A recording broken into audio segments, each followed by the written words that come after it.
Hello students, how are you?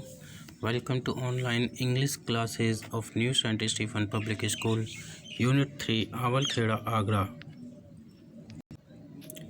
Students, today we will study poem number 2, Fire and Ice, from the book First Flight. Student, this poem is written by Robert Frost. So let's study this poem. Students let's study about the poem. सबसे पहले मैं आपको इस poem के बारे में बता देता हूँ। The poem fire and ice is a strong symbolic poem where fire is used as the emotion of desire and ice is used as the emotion of hatred. The poet had used the idea of two groups who have their own possible explanation for the end of the world। Means to say जो poet है उसने इस fire and ice poem में एक दो emotions को use किया है ह्यूमन बींग्स के, और इसमें फायर और आइस को ही उन्हें बताया है। फायर एक ऐसा इमोशन है जिसको हम अपनी डिज़ायर कहते हैं, और आइस एक ऐसा इमोशन है जिसे हम अपनी नफ़रत कहते हैं। और ये दोनों ही जो हमारी जो इमोशंस हैं वो सफिशिएंट हैं इस वर्ल्ड का एंड करने के लिए। तो फायर का मतलब डिज़ायर है। जब डिज़ायर होती है, इच्छा होती है, उससे भी आपस में नफ़रत पैदा होती है और इस वर्ल्ड का अंत हो सकता है। और आइस का मतलब यहाँ पर हेटर्ड से है। आइस का मतलब यहाँ बर्फ़ नहीं है, जैसे यहाँ पर फायर का मतलब आग नहीं है, ऐसे ही आइस का मतलब यहाँ पर हेट्रेड है। और हेट्रेड माने नफ़रत, वो भी आपस में एक दूसरे को लड़ाती है, फाइट करवाती है और इस वर्ल्ड का एंड करने के लिए रिस्पॉन्सिबल होती है। तो स्टूडेंट्स शुरू करते हैं पोएम। देखिए यहाँ पर पोइट कहते हैं कि some say the world will end in fire, some say in ice, from what I have tasted of desire I hold with those who favour fire. Means the poet is of the view that there are some people in the world who says that this world will end in fire, and there are some other people in this world who are of the view that this world will end in ice. But it is I have tasted desire, means I know about desire very well, that it is also desire is also a very strong thing that can easily end this world. So the poet is of the view that I hold with those, I am in the favor of those people who thinks that this world will end in fire. It means वो कहता है, कवि कहता है कि कुछ लोग कहते हैं कि जो वर्ल्ड है उसका अंत आग से होगा, कुछ कहते हैं इस संसार का अंत आइस से होगा। यहाँ पर फायर का मतलब स्टूडेंट्स आइस आग नहीं है, फायर का मतलब यहाँ पर डिज़ायर से है, हमारी जो इच्छा है, जो हमारी महत्वाकांक्षाएँ होती हैं।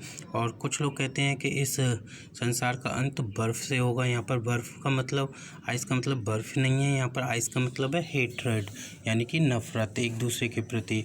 और स्टूडेंट्स मैं कहता हूँ कि इसमें सबसे ज़रूरी है डिज़ायर, क्योंकि डिज़ायर की वजह से ही हेट्रेड आती है। और पोइट कहता है कि from what I have tasted of desire, जहाँ तक मेरा सवाल है, मैंने जो टेस्टेड का मतलब यहाँ पर एक्सपीरियंस है कि मैंने जो डिज़ायर को, यानी कि जो लोगों की इच्छाएं होती हैं उनके बारे में जो मैंने एक्सपीरियंस लिया है, जो मेरा अनुभव है, तो मैं कहता हूँ कि आई होल्ड विद दोज, मैं उन लोगों के साथ में हूँ हु फेवर फायर, जो इस बात का फेवर करते हैं कि इस वर्ल्ड का जो एंड है वो फायर किस द्वारा होगा, यानी कि डिज़ायर के द्वारा होगा। क्योंकि जो डिज़ायर ही है वो ही एक दूसरे में नफ़रत भी लाने का काम करती है।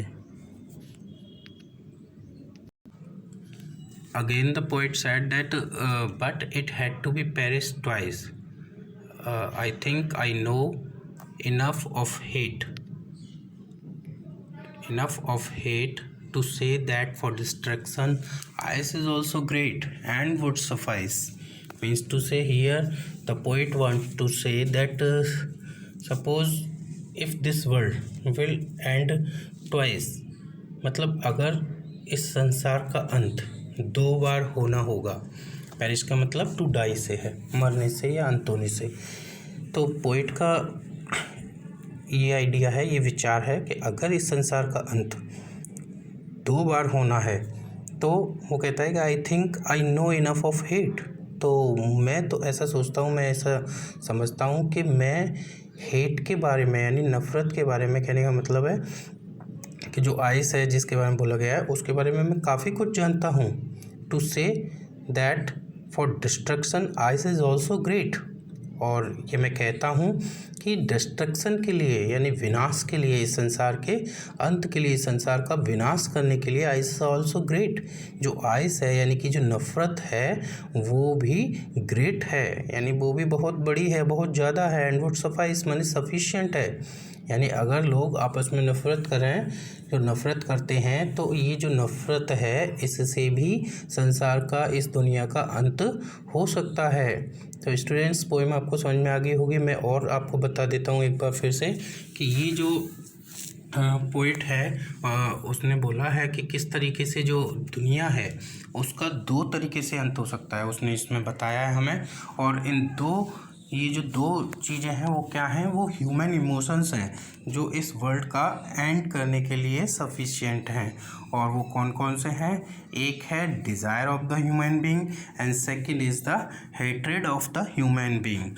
पीपल बहुत सारी उनकी इच्छाएं होती हैं कि हमें ये चाहिए, वो चाहिए, और उसके लिए वो हमेशा आगे बढ़ने की सोचते हैं। दूसरों का उसमें नुकसान हो सकता है इस बात की भी वो परवाह नहीं करते हैं, और केवल अपना ही बेनिफिट, अपनी इच्छा को पूरा करने के लिए वो काम करते हैं जिससे उनका अपना बेनिफिट हो।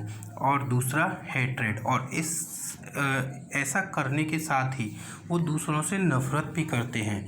एक देश दूसरे देश के लोगों से, एक राज्य दूसरे राज्यों के लोगों से, या हर एक व्यक्ति अपने दूसरे व्यक्ति से, अपने पड़ोसी से वो नफ़रत करता है। और ये जो नफ़रत और ये जो इच्छा है मनुष्य की, ये दोनों काफ़ी हैं इस संसार का अंत करने के लिए। पोइट पहले कहता है कि मैं उन लोगों के साथ में हूँ जो उसको फायर को फेवर करते हैं, और वो कहता है कि मैं आइस के बारे में भी यानी हेट्रेड के बारे में भी इतना जानता हूँ, हेट्रेड के बारे में, कि भाई नफ़रत भी इतनी ज़्यादा है कि वो इस दुनिया का अंत कर सकती है ईजीली। तो आइए स्टूडेंट्स, अब हम इस पोएम में यूज किए गए जो न्यू वर्ड्स हैं और जो पोइटिक डिवाइसेस हैं, हम उनके बारे में एक बार फिर से एक बार समझ लेते हैं। तो जो पेरिश एक न्यू वर्ड आया है जिसका मतलब है टू डाई या टू एंड, यानी समाप्त हो जाना, अंत हो जाना। दूसरा वर्ड है सफाइस, सफाइस का मतलब है टू बी इनफ या टू बी सफिशिएंट, यानी काफ़ी होना, पर्याप्त होना। और एक वर्ड है टेस्टेड है, यू नो वेरी वेल, इसका मतलब यहाँ पर एक्सपीरियंस से है कि वो एक्सपीरियंस्ड है। और आइस और फायर के बारे में स्टूडेंट्स मैं आपको पहले ही बता चुका हूँ। फायर इज़ नॉट आग here and ice is not बर्फ हियर। फायर मीन्स यहाँ पर डिज़ायर है, और आइस का मतलब यहाँ पर हमारी जो हेट्रेड है यानी कि नफ़रत है उससे है।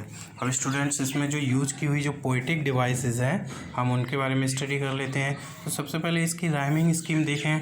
तो स्टूडेंट, आप राइमिंग स्कीम देखोगे तो उसमें ए बी सी और बी सी बी, यानी कि जो ए फर्स्ट, थर्ड और फोर्थ लाइन सेम साउंड को रिपीट कर रही है, और सेकंड है और जो फोर्थ लाइन है वो, और सेकंड, फोर्थ, सिक्स्थ और जो लास्ट लाइन है वो भी सेम साउंड को रिपोर्ट कर रही है।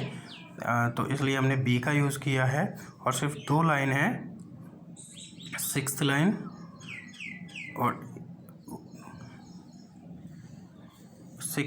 और एट्थ लाइन, जो कि सेम वर्ड को रिपीट कर रही हैं, सेम साउंड को रिपीट कर रही हैं, तो वहाँ पर हमने सी का यूज़ किया है।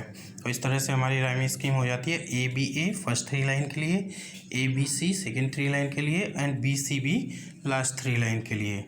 और स्टूडेंट्स नेक्स्ट देखें, इसमें ऑलिट्रेशन का यूज़ किया गया है। यहाँ पर दो लाइन है, सम से और फेवर फायर। तो यहाँ पर सम से में जो एस साउंड है वो रिपीट हो रहा है, और फेवर फायर में जो एफ साउंड है वो रिपीट हो रहा है। ऑलिट्रेशन हम जानते हैं, repetition of the vowel consonant sound in the beginning. Enjambment है स्टूडेंट्स इसमें। तो देखिए, इसमें जो लास्ट 4 लाइन है उसमें कोई भी पंक्चुएशन मार्क नहीं है। लास्ट 4 लाइन जहाँ से शुरू होती हैं वहाँ से बिल्कुल लास्ट में जाकर के ही पंक्चुएशन मार्क है, उससे पहले कोई भी पंक्चुएशन मार्क नहीं है। और देखिए इसमें एनाफोरा है। एनाफोरा यहाँ पर फर्स्ट 2 लाइन्स में दिया हुआ है पोएम के बिगनिंग में। और क्योंकि यहाँ पर जो बिगनिंग जो है दोनों लाइन की वो सम से शुरू होती हैं, है ना। जो वर्ड है सम से, उसी से ये दोनों लाइन शुरू होती हैं। और साथ ही साथ इसमें कॉन्सोनेंस भी है। जैसे हम कहें विद देम, तो इसमें TH और TH, विद में भी TH है, देम में भी TH है, तो द साउंड रिपीट हो रहा है, तो यहाँ पर कॉन्सोनेंस भी है। और अगर हम बात करें एसोनेंस की, तो देखिए यहाँ पर एसोनेंस भी है। जैसे विल एंड इन फायर, तो यहाँ पर जो आई है वो विल में, इन में और फायर तीनों में रिपीट हो रहा है। और दूसरी लाइन जो है आई hold with those who favour fire, यहाँ पर देखिए ओ साउंड है, होल्ड में, दोज में, हु में और फेवर में, इन वर्ड्स में रिपीट हो रहा है। ओ भी एक वोवेल है, तो वोवेल जो रिपीट होता है मिडिल में, तो हम उसको क्या कहते हैं, एसोनेंस। तो ऐसे आई थिंक, आई नो, आई, तो यहाँ पर भी आई रिपीट हो रहा है।